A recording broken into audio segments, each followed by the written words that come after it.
It's amazing to me when I see a couple in my office and they're talking about their relationship and they're pointing fingers or blaming each other, the amount of toxic behavior I see. You understand that when someone is toxic, they don't only do it with their words or with their actions. They do it with the way they relate. They do it with their body. And so if you watch someone's body, you can get a feeling of whether this is a kind person, a generous person of spirit, or whether this is someone that's really cruel and toxic. There's many things that I see young couples do, even before they're married, that make me suspicious that there's a level of abuse going on in this relationship. Usually that abuse is covered because people are so blindsided, they're so in love, they're so full of compassion and just romance. But once those things wear off, and they will in a long-term relationship, you start seeing this person for what they are by their aggressive, abusive, and toxic behaviors. I'm going to give you 4 typical ones. If you see this in yourself or your partner, I recommend the two of you talk about it. And if your marriage is struggling or your communication is struggling, it would be wise to follow it up and tell the therapist what you're noticing with their body, with their nonverbal expressions. These 4 are classic, and when I see them, I dig deeper into other toxic behaviors that may be below the surface that their partner hasn't caught yet. Okay, the first one, someone who invades your space.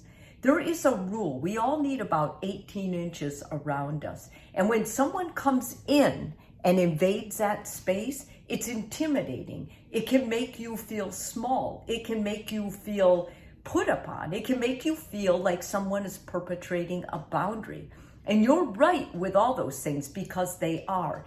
They use that body language as a way to take control. That's a silent control mechanism, and it's important that you're aware of it. And that if it makes you uncomfortable, you ask them, will you please step back a little, or you step back so that you're not in their line of firing. Secondly, finger pointing. When someone finger points when they're talking, they're feeling angry. Either someone did that to them and they're projecting that into the conversation now, or they feel like someone was pointing them out as a problem. When they do that with you, they're right away using a prideful stance. I am better than you, and this is your fault, and this is what happened, and this is what you do.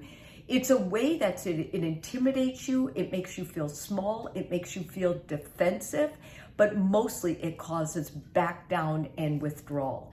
And that really reduces any kind of conversation you could have with that person to try and fight or argue this out more fairly. Number 3 is one I see often, and it's one I see in almost every divorce court. So it has been present before a divorce, and that's eye rolling. Eye rolling is an angry, passive-aggressive stance. When someone rolls their eyes, they're telling you, you're full of it. I discount you. You're weird. You're wrong. You're being stupid. You're being ridiculous. When someone rolls their eyes and is not able to verbalize what they're really feeling, that person is seething with anger and resentment. And it's important when you see your partner rolling their eyes that you bring it up, that you confront it, that you say, I know you're rolling your eyes. I wonder if you understand how that makes me feel. And then tell them, makes me feel worthless, makes me feel stupid, makes me feel like you're discounting what I say. You're not validating me. You're critical. All of these things are part of eye rolling. And lastly, smell. If someone doesn't take care of themselves and they let themselves go, and yet they are out there, they are your partner, that is another passive-aggressive form of showing you that they don't have to do anything, that they can be them. And they'll always say, well, I want to be myself. Quit trying to change me. This is a person who is using a toxic maneuver of behavior. Because let's face it, They're not going to fit into society. People don't like to be around someone who doesn't smell good. And it's also a way for them to become victimized, to say, well, I couldn't do this, or I didn't have time to take a shower, or whatever. Let's face it, if you're an emotionally mature adult, you have time to clean yourself. That's like the first step in self-care, is washing and bathing and putting on clean clothes. Yes, it's a tough thing to do. You do have to schedule it.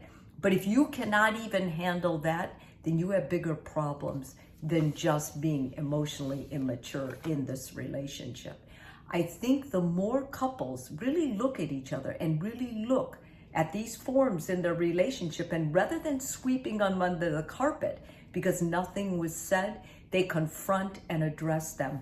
Because if everything stays the same, these behaviors will worsen to words of resentment and hate and behaviors that follow.